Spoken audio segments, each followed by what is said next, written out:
মুস্তফা নবী আলায়া মোহাম্মদ মুস্তফা নবী জালালপুরের মুরব্বী বাবারা,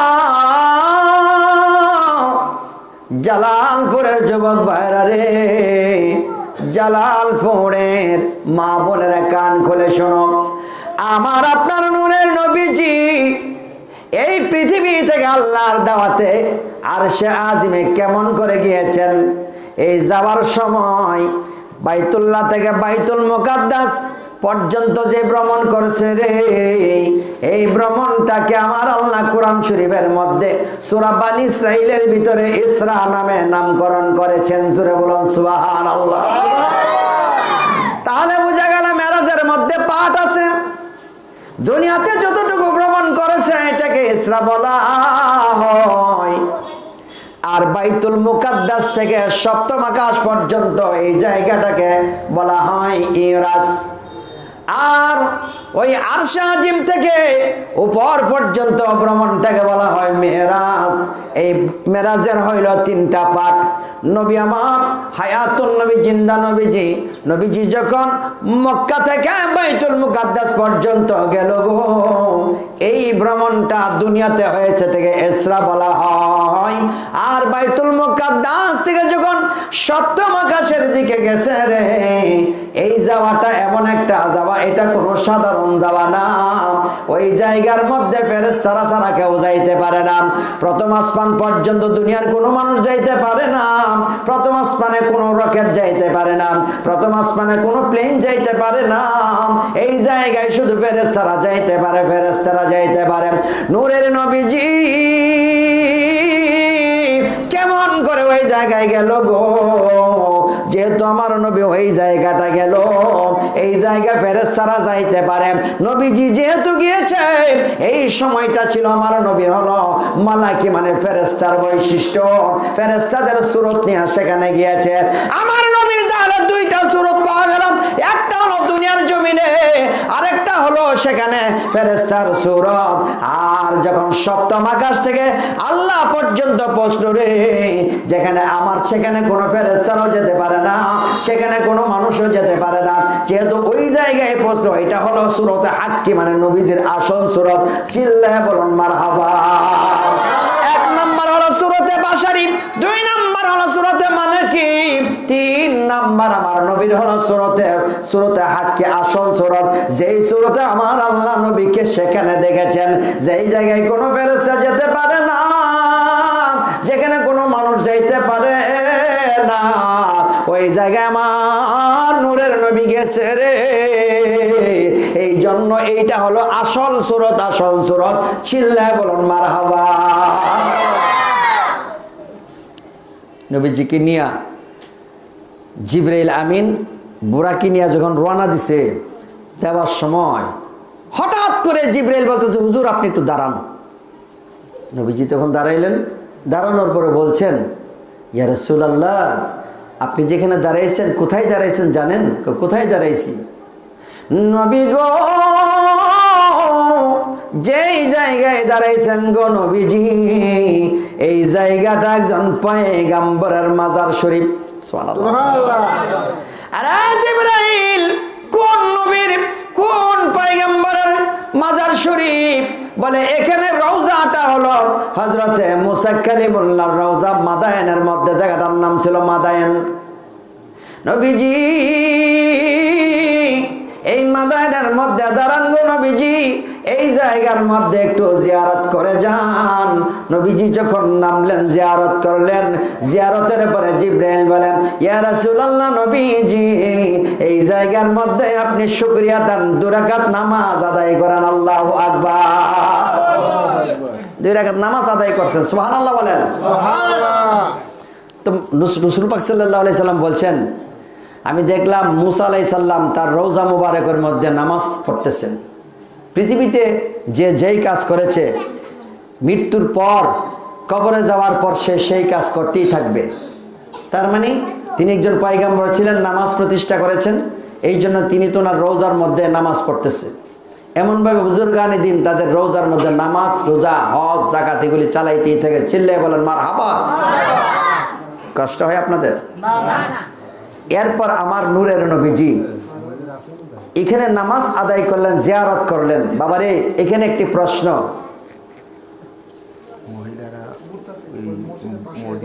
কোন পাশে বসবে? মহিলারা, মা বোনরা আপনারা আসছেন, ঘুরতেছেন, মানে জায়গা পাচ্ছেন না, মসজিদের পাশে আইদর আলী সাহেবের বাড়িতে আপনাদের জন্য জায়গা করা আছে। মেহরবানি করে আমার আম্মা জানেরা, বোনেরা ওখানে যান। ইনশাল্লাহ আমাদের মা বোনেরা কিন্তু ওয়াজ শুনে সবচেয়ে বেশি মহব্বত নিয়ে, কথা বলেন ঠিক কিনা? আমার মা বোনদেরকে আমি অনুরোধ করছি আপনারা আইদর আলী সাহেবের বাড়িতে মসজিদের পাশে চলে যান। দরুদ শরীফ পড়েন, আল্লাহুম্মা সাল্লি আলা সাইয়্যিদিনা মুহাম্মাদ নাবিয়ানা শাফিয়ানা মাওলানা মুহাম্মাদ নাবিয়ানা শাফিয়ানা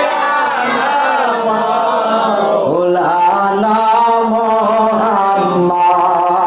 তোমার নামে জয়ত গমধর ডাকে রে দয়া, তোমার নামে জয়ত গমধর ডাকে রে দয়া, বিপদের কান্ডারে গণবিজি সোয়া আছেন মদিনা।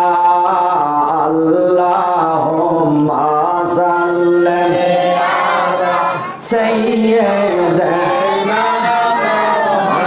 মুহাম্মাদ নাবিয়ানা শাফিআনা মাওলানা মুহাম্মাদ নাবিয়ানা শাফিআনা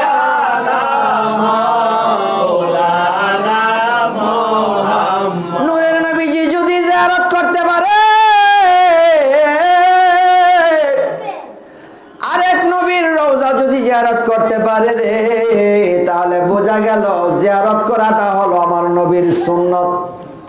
আমরা যে মাজার জিয়ারত করতে যাই, মা বাবার কবর, দাদা দাদির কবর জিয়ারত করতে যাই, এই জিয়ারত করাটা হলো নবীর সুন্নত। জিয়ারত করা সুন্নত রাসূল, জোরে বলেন সুবহানাল্লাহ। রুইয়া ইবনে আবি শাইবাত আনিন নবী সাল্লাল্লাহু আলাইহি সাল্লাম কানা ইয়াতি কুবুরাশ শুহাদা ইলা রাসি কুল্লা হাওলিন। নবীজির সাহাবায়ে কেরামদের মধ্যে যেই সমস্ত সাহাবায়ে কেরাম উহুদের ময়দানে শাহাদাত বরণ করেছিল, ওই উহুদের ময়দানের শাহাদাতকারী সাহাবীদের রওজা মুবারকে নূরের নবীজি প্রতি বছর যাইতেন এবং জিয়ারত করে চোখের পানিগুলি ছেড়ে দিয়ে কেঁদে কেঁদে ওই সাহাবীদের জন্য দোয়া করতেন। এই হাদিস থেকে প্রমাণিত হয় নবীজি যেহেতু জিয়ারত করে উহুদের ময়দানের শহীদদের মাজার শরীফে গিয়েছেন, তাহলে বোঝা গেল জিয়ারত করা নবীর সুন্নত। সাহাবায়ে কেরাম জিয়ারত করেছে, আজও পর্যন্ত আমরা মাজার জিয়ারত করছি এবং করব। মাজার শরীফ হলো ইবাদতের স্থান। মাজার শরীফকে গেলে আমার আল্লাহর কথা মনে হয় কি হয় না? কারণ মাজার শরীফে যিনি শহীদ আছে তিনি আল্লাহর সঙ্গে সম্পর্ক ভালো ছিল। কেউ যদি সেখানে গাঁজা খায়, কেউ যদি সেখানে ফেন্সিডিল খায়, কেউ যদি সেখানে কোনো অন্যায় কাজ করে, এটা তার ব্যক্তিগত কাজ, এটার জন্য সবাইকে দোষারোপ করা যাবে না। মাজার জিয়ারত করব কি করব না? মাজার জিয়ারত করা সুন্নাত। মাজার কিন্তু এমনি এমনি হয় না। ফেরাউনের মাজার নাই, নমরুদের মাজার নাই, হামানের মাজার নাই, মাজার আছে আল্লাহর ওলির।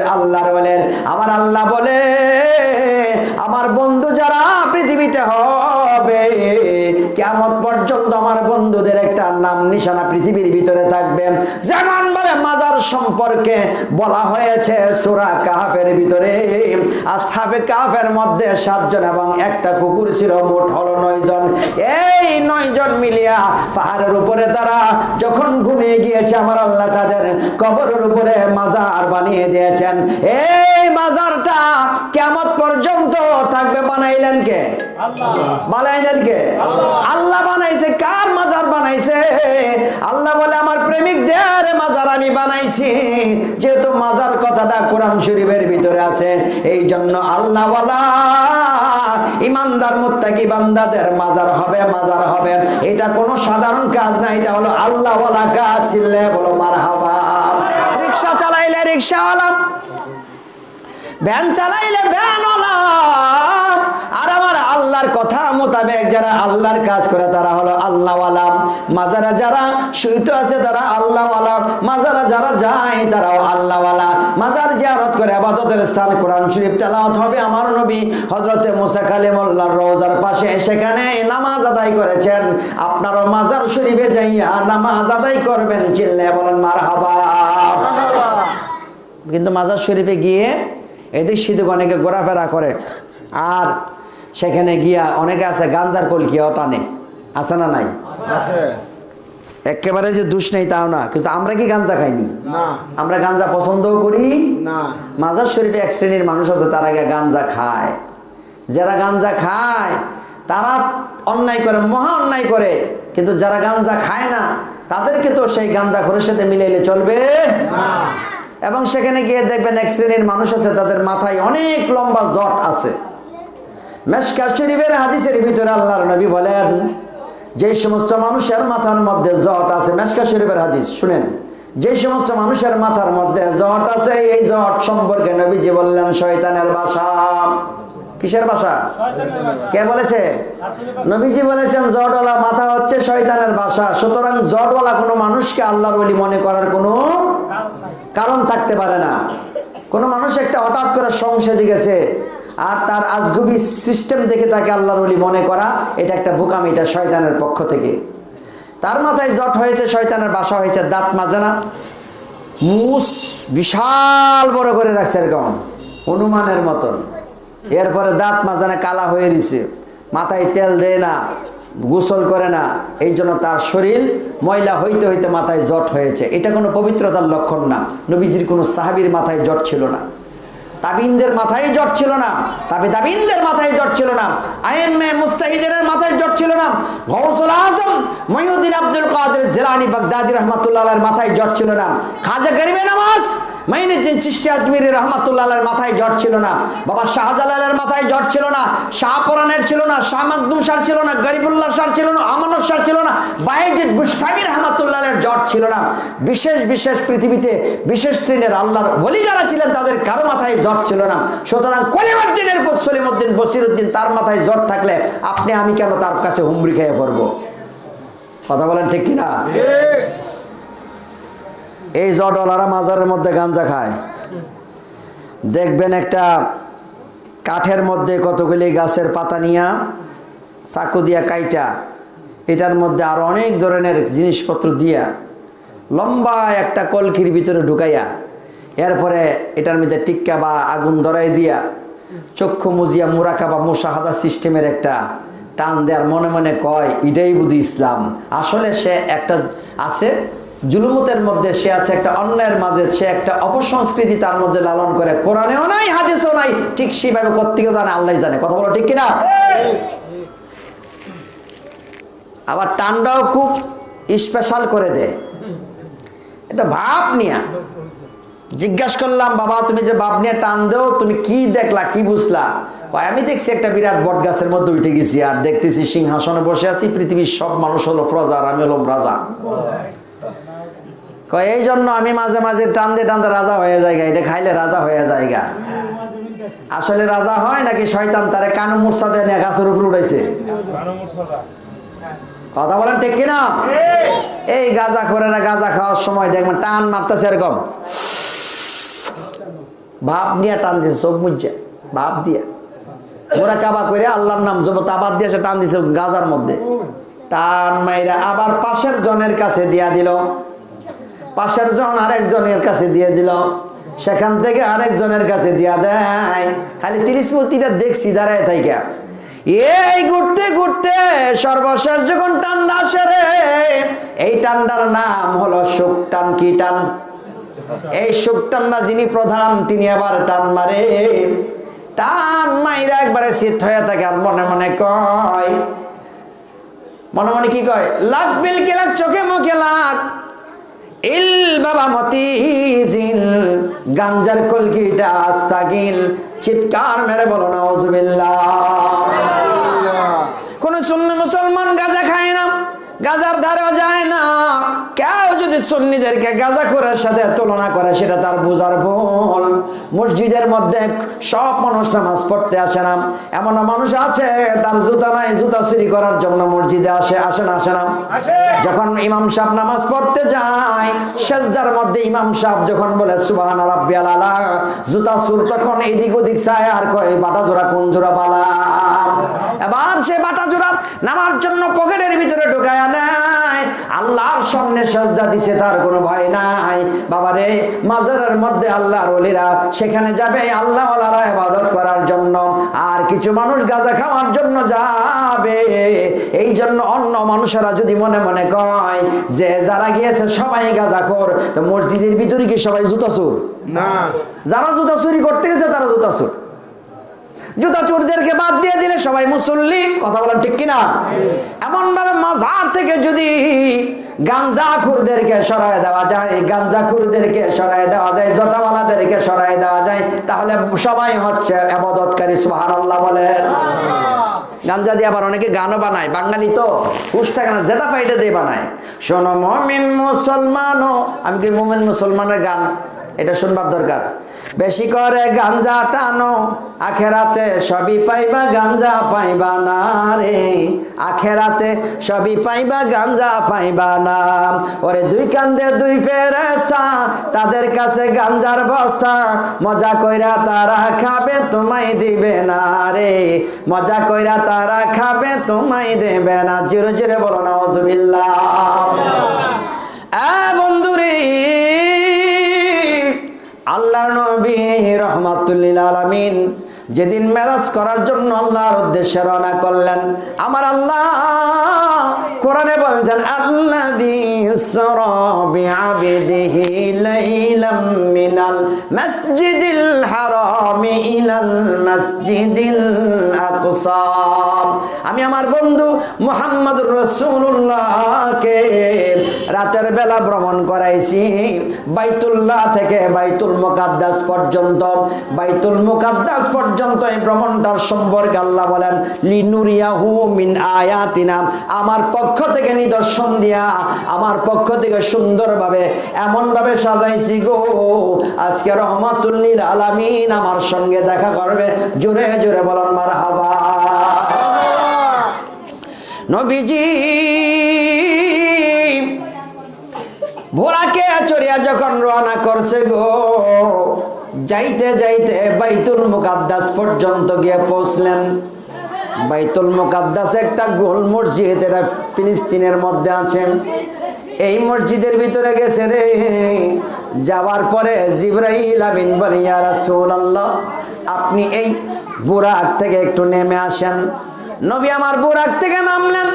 নামার পর হযরতে জিবরাইল আমিন বুরাকটাকে লইয়া ওই মসজিদটার দরজার মধ্যে বাঁধ দিলেন, মতান্তরে একটা পাথরের মধ্যে বাঁধলেন। বাইদা নবীকে ডাক দিয়ে বলে, নবী গো, এই মসজিদের ভিতরে একটু আসুন গো নবীজি। মসজিদের ভিতরে নবীজি প্রবেশ করলেন। জিবরাইল ডাক দিয়ে বলে, ইয়া রাসূলুল্লাহ, নবীজি এই মসজিদের ভিতরে আজকে আপনাকে ইমামতি করতে হবে গো নবী গো। নবীজি বললেন, আমি যে ইমামতি করব, মুসল্লি কোথায়? আবার জিবরাইল ডাক দেয়া বলে, ইয়া রাসূলুল্লাহ, নবীজি আপনি যে ইমামতি করবেন গো নবীজি, আজকে পৃথিবীর কোন জীবিত মানুষ আপনার পিছনে নামাজ পড়বে না। আরে জিবরাইল, কে নামাজ পড়বে রে? নবীর কথায় জিবরাইল বলে, ইয়া রাসূলুল্লাহ, আপনার পিছনে নামাজ আদায় করবে রে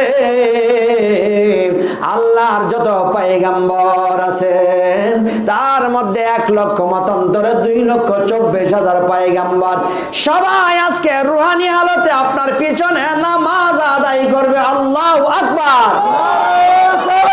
ইয়া রাসূলুল্লাহ, ইয়া রাসূলুল্লাহ, আহলে সুন্নাত ওয়াল জামাত হযরত মাওলানা মুফতি নাজমুল হুসাইন আত্তাহি সাহেব, এই মসজিদের ভিতর আপনার পিছনে সমস্ত পয়গম্বরেরা নামাজ আদায় করবে রে। আমার প্রশ্নর বাবা, এই পয়গম্বরেরা তো পৃথিবী থেকে অনেক আগে পর্দা করেছে, চলে গেছে। যেই পয়গম্বরেরা চলে গেছে, তারা কেমন করে মসজিদের ভিতরে নামাজ পড়তে আসলো? আমার প্রশ্নের উত্তর হলো, আমার আল্লাহ হুকুম করেছে, আসার ক্ষমতা দিয়েছে, তারা আসছেন। বোঝা গেল নবীগণ যেই কোনো জায়গায় যাইতে পারে, ক্ষমতা দিছে কে? ওরে বন্ধু রে, নবীজির আগে 14,000 বছর আগে, হাজার বছর আগের পয়গম্বরেরা যদি নবীজির পিছনে নামাজ পড়ার জন্য পৃথিবীর এক মসজিদের ভিতরে আসতে পারে, কোনো কমপ্লেইন নাই, কোনো প্রশ্ন নাই, সেখানে কোনো প্রশ্ন নাই, কোনো আনসার নাই, কেউ জিজ্ঞেস করে না তারা কেন আসবে আর নবী কেন নামাজ পড়াবে। কিন্তু আমার কামলেওয়ালা নবী যদি মক্কা থেকে মদিনা থেকে মিলাদের মধ্যে আসে রে, আর যদি কোনো মানুষ মারা যায় কবরের ভিতরে আসে, তাহলে আমাদের কষ্ট লেগে যায়। এই কষ্টটা পৃথিবীর কোনো ফেরেশতার পক্ষ থেকে নয়, বরং এই কষ্ট হলো শয়তানের পক্ষ থেকে। কথা বলো ঠিক কিনা? শয়তানের পিছনে, মানুষের পিছনে শয়তান সবসময় লেগে রাখছে। নবী আমার মানুষ যখন কবরে যায়, আমরা কিসের মিল্লাতে রাখি? মিল্লাতে রাসূলিল্লাহ, ঠিক কিনা বলেন? তুমি যেই তবকার মানুষ হও না কেন, কবরে গেলে তোমাকে মিল্লাতে রাসূলের মিল্লাতে রাখবে। কবর দেওয়ার পর কিছুক্ষণ পর ফেরেশতা আয়েশা, দুইজন ফেরেশতা আয়েশা বসায় ডাক দিয়া বলে, এ বান্দা বসো, দেখো রে বান্দা, ওই লোকটাকে তুমি চিনতে পারো কিনা? বলে, ওই লোকটা কে? এই লোকটা হলো তিনি মুহাম্মদুর রাসূলুল্লাহ। যে ব্যক্তি ওই লোকটাকে চিনতে পারবে, ওই ব্যক্তি জান্নাতি। আর যেই ব্যক্তি ওই লোকটাকে চিনতে পারবে না, সে বুঝতে পারবে আমি জাহান্নামী। নবীজিকে চিনার মাধ্যমে জান্নাত জাহান্নামের ফয়সালা হয়। এই জন্য নবী হলো সর্বশ্রেষ্ঠ। চিল্লায়া বলুন আল্লাহু আকবার।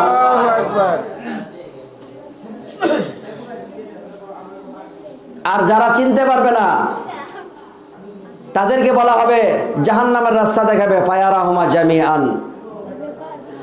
আর যারা চিনতে পারবে, তাদেরকে বলবে উনজুর ইলা মাকাদিকা মিনান নার, তুমি তোমার জাহান্নামের রাস্তাটা দেখে নাও। সে যখন জাহান্নামের রাস্তা দেখবে, আর বলবে তুমি যে নবীজিকে চিনতে পেরেছো, দুজাহানের বাদশা নবীকে চিনতে পেরেছো, এই জন্য আল্লাহ রাব্বুল আলামিন তোমার জাহান্নামের রাস্তাকে জান্নাতের রাস্তায় পরিবর্তন করে দিয়েছেন।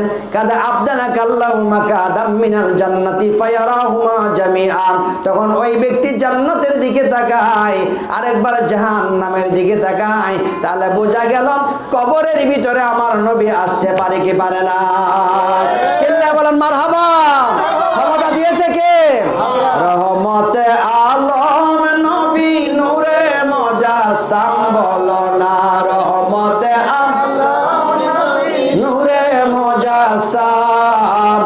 সাহাবীরা আতর বানাই ওই নবীজির গাম, বলেন না সাহাবীরা আতর বানাই ওই নবীজির গাম। চিনো জানো মানো কেমন আমার নবীজি, যাহার পাগল চন্দ্র সূর্য তারকারাজি। কথা বলেন ঠিক কিনা? চিনো জানো কেমন কেমন আমার নবীজি, যাহার পাগল চন্দ্র সূর্য তারকারাজি, মনে আরো শুনবা সুন্দর কাহিনী বাবা, আরো শুনবা সুন্দর কাহিনী, জান্নাতের রুমে রুমে লেখা নবীর নাম বলো না, জান্নাতের রুমে রুমে লেখা নবীর নাম। চিল্লায়ে বলেন মারহাবা। ওয়াজটা খারাপ না ভালো? বন্ধুগণ আমার, এবার নবী আমার বাইতুল মুকাদ্দাসে নামাজের মধ্যে ইমামতি দাঁড়াইলেন।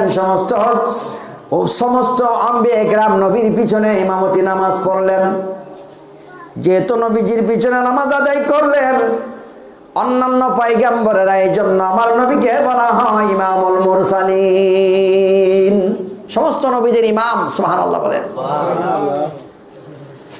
এবার এখান থেকে নবীজি আরশে আজিমের দিকে যাবেন বুরাকে চড়ে। বুরাকে চড়ে যাওয়ার সময় হঠাৎ করে প্রথম আসমানে যখন গেলেন তখন দরজা খুলে দেওয়া হলো। এটাও বুখারী শরীফের হাদিস, অনেক লম্বা এক হাদিসে লেখা আছে। প্রথম আসমানের দরজা খুলে দিছে।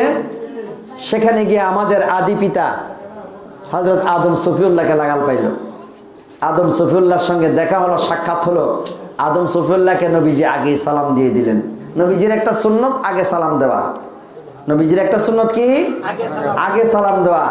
আর আমাদের সমাজের বৈশিষ্ট্য হয়ে গেছে এটা, সালামটা একটা ফ্যাশন হয়ে গেছে, যে বড় ছোটরা বড়দেরকে দিতে থাকবে আর বড়রা ছোটদেরকে সালাম দিবে না। অথচ নবীজি সালাম শিখাইতে গিয়ে তিনি সালাম দিয়েছেন সাহাবীদেরকে সবার আগেই সালাম দিয়ে দিতেন।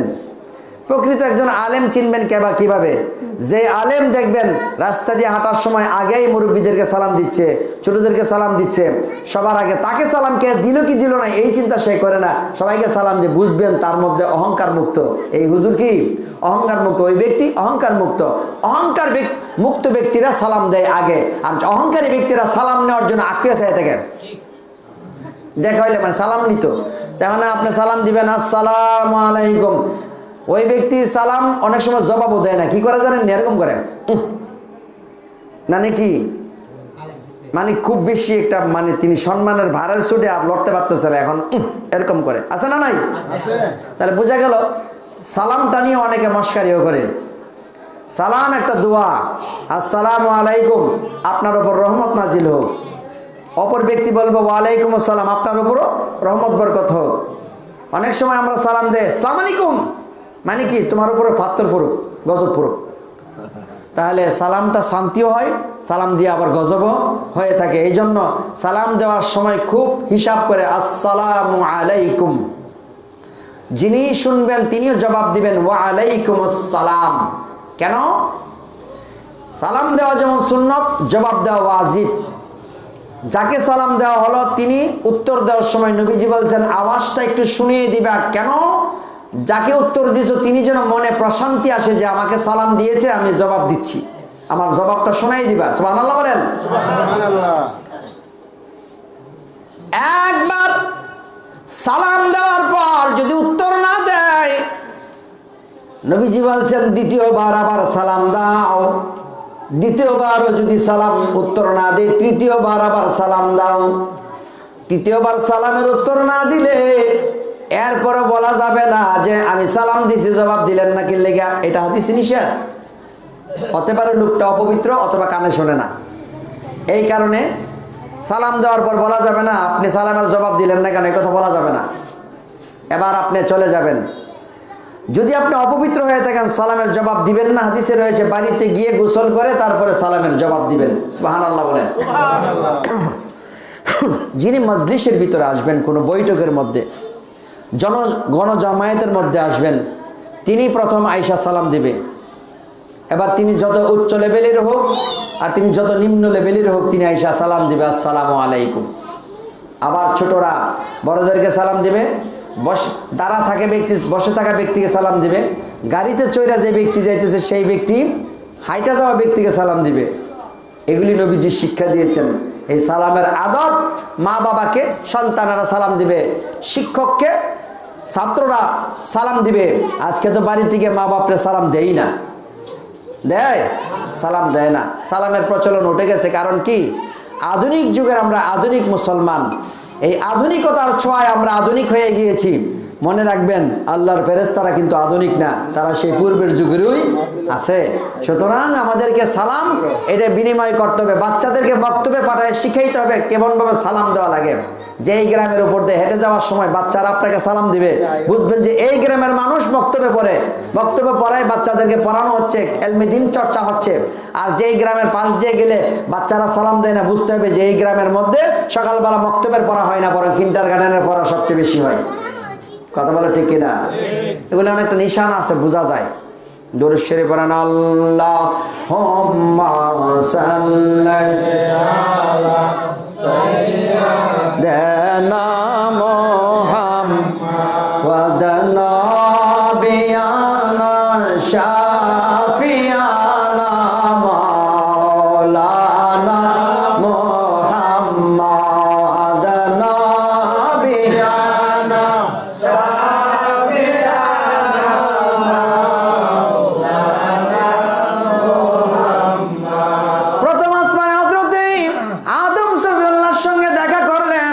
দ্বিতীয় আসমানে হযরত ঈসা আলাইহিস সালাম এবং জাকারিয়া আলাইহিস সালাম এবং ইয়াহইয়া আলাইহিস সালামের সঙ্গে সাক্ষাৎ।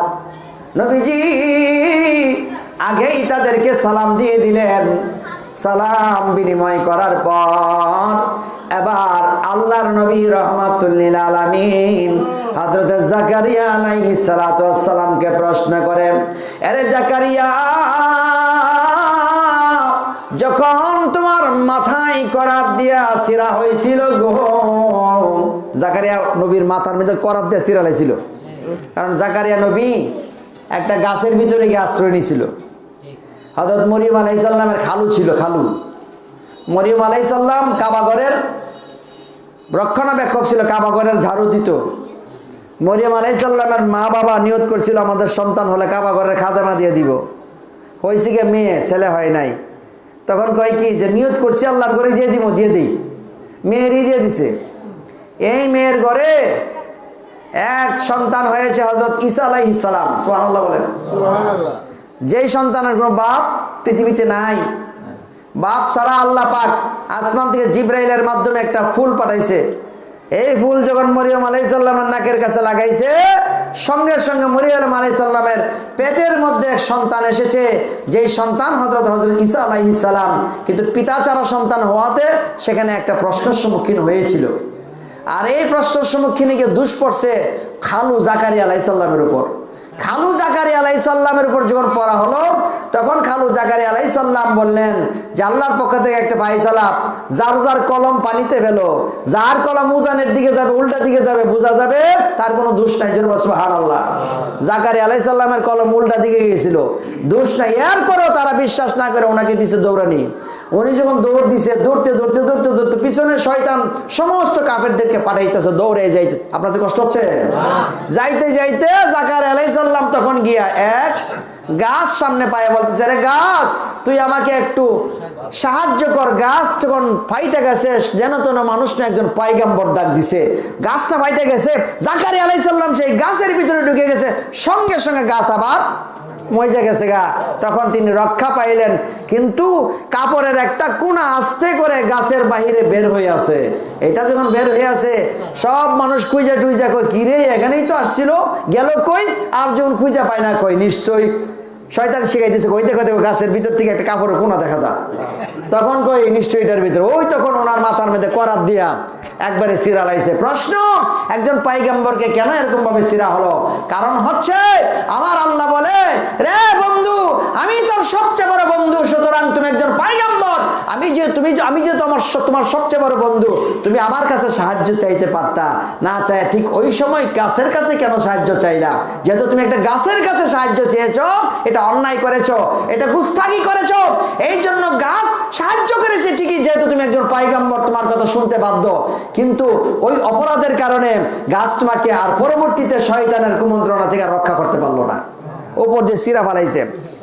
হাদিস শরীফের ভিতরে আসে, আরে জাকারিয়া, নবীজি ডাক দিয়ে বলে, রে জাকারিয়া, তোমার মাথায় যখন ছিঁড়া হয়েছিল জাকারিয়া তোমার কেমন লাগছিল?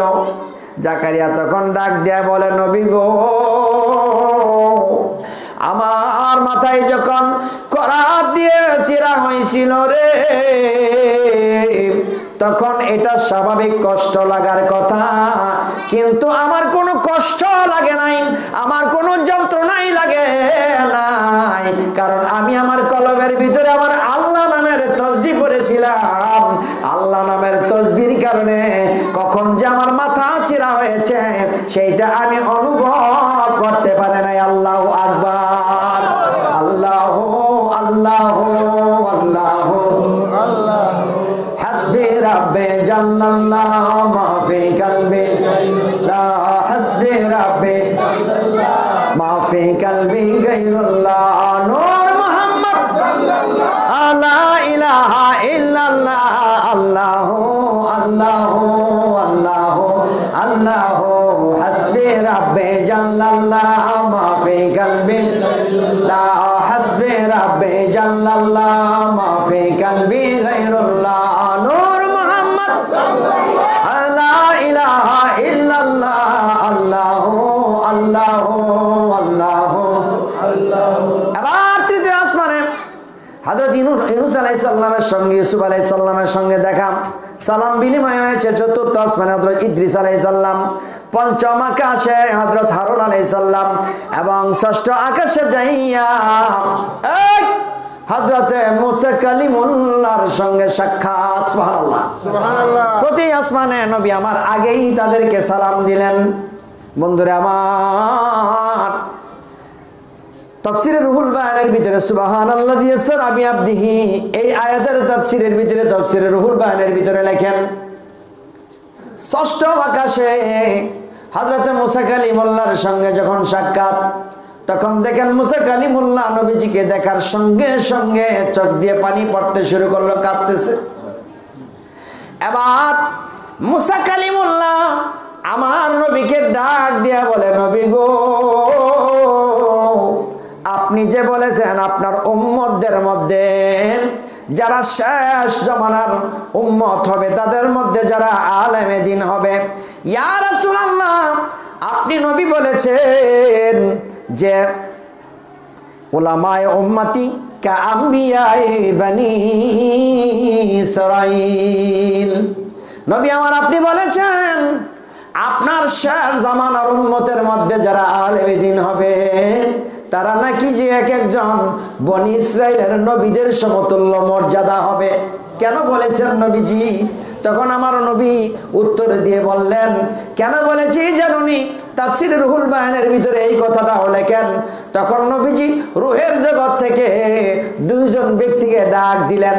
একজনের নাম হলো ইমাম গাজালি রহমাতুল্লাহ আলাইহি। ডাক দিয়া বললেন, রে গাজালি, এই গাজালিকে সামনে দাঁড় করায় বলে, আরে মুসা, তুমি তাকে প্রশ্ন করো। এবার গাজালির কাছে প্রশ্ন করে। প্রশ্ন করার সময় গাজালি বলতেছে, ওগো আল্লাহর নবী মুসা, ওগো আল্লাহর নবী মুসা, আপনি আল্লাহর সামনে দাঁড়ায়া, বলতেছে, গাজালি তোমার নাম কি? ইমাম গাজালিকে প্রশ্ন করে রুহের জগতে, তোমার নাম কি? ইমাম গাজালি তখন বলে, আমার নাম হলো গাজালি, আমার বাবার নাম অমুক, আমার মায়ের নাম অমুক, আমার বংশের নাম অমুক, আমি অমুক জায়গায় জন্মগ্রহণ করব এবং অমুক জায়গায় মৃত্যুবরণ করব। এবার মুসা কালিমুল্লাহ ডাক দেয়া বলে, আরে নবীর উম্মত, তোমাকে প্রশ্ন করলাম তোমার নাম কি? তুমি 14 গোষ্ঠীর নাম বলা শুরু করলাম।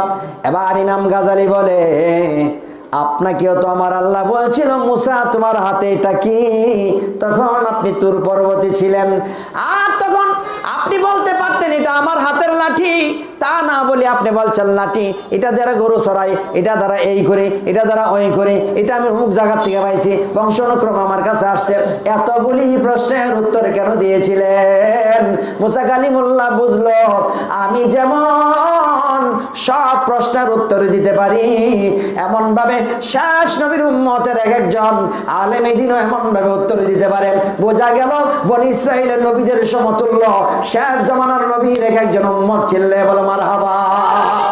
যারা আলেম হবে তারা বনি ইসরাইলের এক একটা নবীর সমতুল্য কি হবে, মর্যাদা হবে।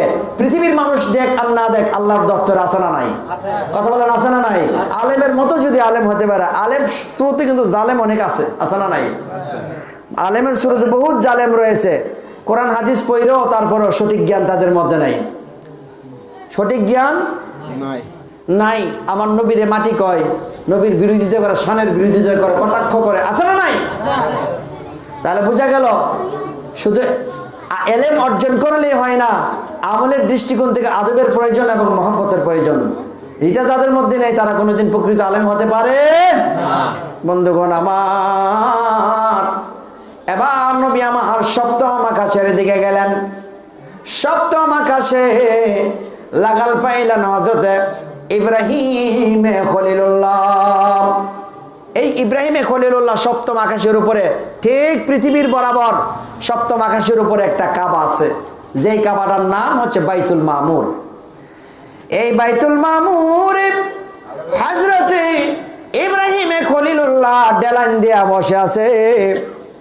বলতে পারেন কেন তিনি একটা কাবার মধ্যে ডেলান দিয়ে বসছেন?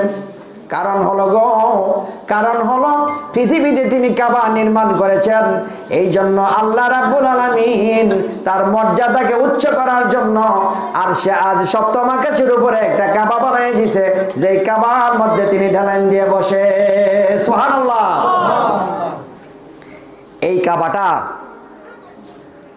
মানুষের কাবা নয়, এটা হলো ফেরেশতাদের কাবা। আল্লাহর যত ফেরেশতা আছে সবাই এই কাবাটার মধ্যে গিয়া জিয়ারত করে, তাওয়াফ করে। হাদিসের মধ্যে আসছে যেই ফেরেশতা একবার এই কাবাকে তাওয়াফ করছে, কিয়ামত পর্যন্ত আসার আর সুযোগ নেই, আবার সিরিয়াল পড়বে সবার পিছনে। তাহলে বুঝেন আল্লাহ পাক কত ফেরেশতা সৃষ্টি করেছেন, হিসাব নাই। চিল্লাই বলেন মারহাবা। ইব্রাহিমে খলিলুল্লাহ এই কাবার দেওয়ালের মধ্যে টেস মেরে বসে আছে। পৃথিবী থেকে যত মানুষ এই কাবার পাশে, যত বাচ্চা মারা যায় ছোট সময়, বাচ্চাগুলি হযরত ইব্রাহিমে খলিলুল্লাহর কাছে চলে যায়।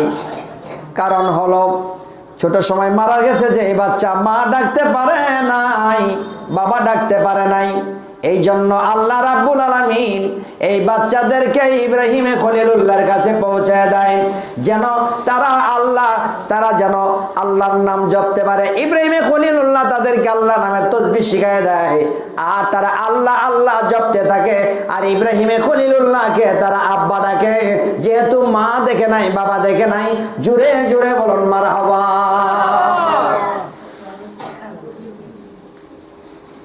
অনেকে বলে মেরাজটা তো স্বপ্নে যুগ হয়েছে, এটা তো বাস্তব না। বুখারী শরীফের বাবুল মিরাজ অধ্যায়ের 3608 নম্বর পৃষ্ঠার মধ্যে একটা হাদিস আছে। 3608 নম্বর পৃষ্ঠায়, 3608 নম্বর হাদিস নাম্বার, আর পৃষ্ঠা হচ্ছে 413 বা 14 হবে বা 8 হবে এরকম। এখানে হাদিসটা আছে যে রাসূল পাক সাল্লাল্লাহু আলাইহি ওয়াসাল্লামের মেরাজ সশরীরে সচক্ষে আরশে আজিমের মধ্যে গিয়ে হয়েছে। সুবহানাল্লাহ। আর কেউ যদি কয় যে এটা স্বপ্ন যুগ হয়েছে, এটা হলো বানোয়াটি কথা। স্বপ্ন নয়, বরং সরাসরি আল্লাহর কাছে গিয়া মেরাজ করে আসছেন। মেরাজে যাওয়ার সময় এই সপ্তম আকাশের কাছে গিয়ে দেখলেন একটা বর্ডার, বাংলাদেশের একটা বর্ডার আছে না, এমনভাবে সেখানে একটা বর্ডার আছে। এই বর্ডারটার মধ্যে একটা গাছ আছে। বুখারী শরীফের ভিতরে এই হাদিসটা অনেক লম্বা। এই হাদিসের ভিতরে লেখা আছে যে এই গাছের পাতাগুলি হচ্ছে এক একটা বিশাল বড় মটকার মতো, আর পাতাগুলি হলো হাতির কানের মতো, আর ফলগুলি হচ্ছে এক একটা বিশাল বড় মটকার মতো। এই গাছটার পাতার মধ্যে মানুষের নাম ঠিকানা লেখা আছে। পৃথিবীতে যখন যতগুলি মানুষ আছে প্রত্যেকটা মানুষের নাম, বাবার নাম, দাদার নাম, কোথায় ঘর, কোথায় বাড়ি, কোথায় মারা যাবে, সব কিছু ডিটেইলস ওখানে লেখা আছে। হাদিস শরীফের মধ্যে আসছে, যেই পাতাটা পেকে পেকে নিচে পড়ে যায়, আল্লাহর ফেরেশতা আজরাইল আলাইহিস সালাম এই পাতাটা হাতে নেই। সকালবেলা হাতে লইয়া দেখে এই পাতার মধ্যে নাম লেখা আছে। পাতার মধ্যে লেখা আছে, পাতার মধ্যে লেখা আছে সলিমউদ্দিন বাবার নাম হলো কলিমউদ্দিন, বাড়ি হলো জালালপুর। কত বছর বয়স, কোথায় মারা যাবে, কার ঘরে জন্ম নেবে, কোথায় জন্ম কোথায় মৃত্যু, বয়স কত হবে, কি কর্ম হবে, কিভাবে মারা যাবে, সম্পূর্ণ এই পাতার মধ্যে লেখা আছে। সুবহানাল্লাহ বলেন। এই পৃথিবীতে আমরা যারা আছে সবার নামে একটা করে পাতা আছে। ধীরে ধীরে যাদের চুল পাকতেছে সেখানে পাতা পাকতেছে, যাদের চামড়া ঢিল হইতেছে পাতা পাইকে যেতেছে, যাদের চক্ষু গোলা হয়ে গেছে যাদের পাতা আস্তে আস্তে পাকতেছে। হঠাৎ করে একদিন পাতাটা পড়ে যাবে, আর আজরাইল আলাইহিস সালাম সেই পাতাটা নিয়ে এই পৃথিবীতে আইসা দেখবে তার মৃত্যুটা লেখা আছে হয়তো এই গ্রামে, বাড়িতে বাড়িতে আইসা অ্যাটাক করবে, অথবা তার মৃত্যু লেখা আছে ওই মানে কি বলে সাতগাঁও বাজারে, হ্যাঁ আমতলী বাজারে, সেই আমতলী বাজারে তার মৃত্যু হবে, অথবা লেখা আছে সে যাওয়ার সময় রাস্তা অ্যাক্সিডেন্ট করে সিলেট যাওয়ার পথে হঠাৎ করে মারা যাবে, ওই সেখানেই তার মৃত্যু হবে।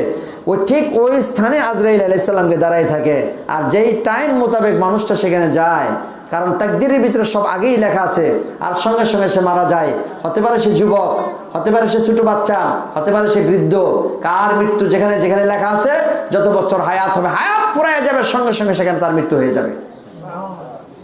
তাহলে এই গাছের পাতাটা এল সিদরাতুল মুনতাহা, সীমান্ত তীরবর্তী গাছ। এই সিদরাতুল মুনতাহাটার কাছে যাইয়া জিবরাইল বলতেছে, ইয়া রাসূলুল্লাহ, এটা হলো সীমান্ত তীরবর্তী এলাকা, এখান থেকে আমি 1 চুল পরিমাণ ভিতরে যাইতে পারবো না, আপনি ভিতরে যান। নবীজি তখন ভিতরে রওনা করলেন। জিবরাইল বলতেছে, এই জায়গার ভিতরে আমার আল্লাহ থাকে। কত দূরে আছে? বললেন 70,000 নূরের পর্দার পরে আছে। জিবরাইল রে, একটা পর্দা থেকে আরেকটা পর্দা দূরত্ব কতটুকু? জিবরাইল বলে, ইয়া রাসূলুল্লাহ, নবী গো, একটা পর্দা থেকে আরেকটা পর্দা দূরত্ব 500 বছরের রাস্তা। এত গভীরে আমার আল্লাহ তাকে। তো জিবরাইল বলছে, আমি 1 চুল পরিমাণ যেতে পারবো না। তো নবীজি বলে, জিবরাইল তুমি না নূর, ভাবার্থ বলছি, ভাবার্থ, তুমি না নূর? নূর ঠিক আছে, কিন্তু ভিতরের নূরের তুলনা আমি কিছুই না। আমি নূর হওয়া সত্ত্বেও যদি ভিতরে যাই, জলে পুরে ছাই খাই হয়ে যাব। জিবরাইল গেলেন না। বলতে পারেন, হুজুর এই যে জিবরাইল ভিতরে গেল না, নবীজি গেল, এটা কোথায় লেখা আছে? ওই বুখারী শরীফেরই আমি যে বললাম, এই কিতাবুল মেরাজের 3608 নম্বর হাদিস, 3608 নম্বর হাদিস। যাদের কাছে মোবাইল আছে, গুগলের ভিতরে গিয়ে বুখারী শরীফ নামাবেন, PDF 6 নম্বর খণ্ডের মধ্যে এই হাদিসটা আছে। মাঝামাঝিতে সূচিপত্র দেখলে আপনি পাবেন, সেখানে লেখা আছে। নবীজি তখন রওনা করলেন, ভিতরে গেলেন। যাওয়ার সময় এখন কেমন করে যাবে? বুরাক তো আর ভিতরে যাইতে পারে না। এমন সময় একটা বাহন আসছে নীল রঙের, এই বাহনের নাম হলো রফরফ।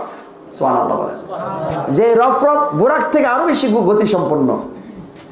আল্লাহর নবী বললেন, যে সমস্ত মানুষ পৃথিবী থেকে জান্নাতি হবে, ওই মানুষগুলিকে আল্লাহ রাব্বুল আলামিন রফরফ নামক বাহন দিয়ে জান্নাতের মধ্যে নিয়ে যাবে।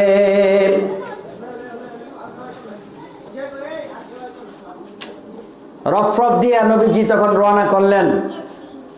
রফরফ 1 পর্দা নয়, 2 পর্দা নয়, 70,000 নূরের পর্দা অতিক্রম করে চলে গেলেন আল্লাহ পর্যন্ত। আমার আল্লাহর কাছে যাবার পর কেমন করে আল্লাহর কাছে গেলেন? বললেন, সুম্মা দানা ফাতাদাল্লাম ফাকানা কাবা কাউসাইনি আও আদনা। এত গভীরে গেলেন আল্লাহর কাছে, একটা ধনুকরে তীরের মধ্যে লাগায় এরকম ভাবে টান মারলে 2টি পাশ যতটুকু কাছে হয়, এর চেয়ে নিকটে আল্লাহ পাকের কাছে আমার নবীজি গেলেন। সুবহানাল্লাহ বলতেন না? সুবহানাল্লাহ বাদ দিয়া কইেন, দুশ্মনী আসেনি, আদালতি আসেনি সুবহানাল্লাহর সাথে। যে ব্যক্তি সুবহানাল্লাহ আলহামদুলিল্লাহ পড়বে, আসমান জমিনের ফাঁকা জায়গাটা আল্লাহ পাক তার জন্য রহমত দ্বারা বরকত দ্বারা ভরপুর করে দেবে। বন্ধুরে আমার, এবার নূরের নবীজি আমার আল্লাহর কাছে যখন গেলেন, আমার আল্লাহ বললেন, বন্ধু তুমি আমার জন্য কি আনছো? নবী আমার তখন বললেন, আত্তাহিয়াতু লিল্লাহি ওয়াসসালাওয়াতু ওয়াত-তাইয়্যিবাত। আল্লাহ গো, আমার পক্ষ থেকে যত পবিত্রতা রয়েছে, আমার পক্ষ থেকে যত ইবাদত আছে, সবগুলি আজকে আপনি আল্লাহর জন্য আমি আজকে নিয়ে আসলাম। আমার আল্লাহ তখন বললে, বন্ধু গো,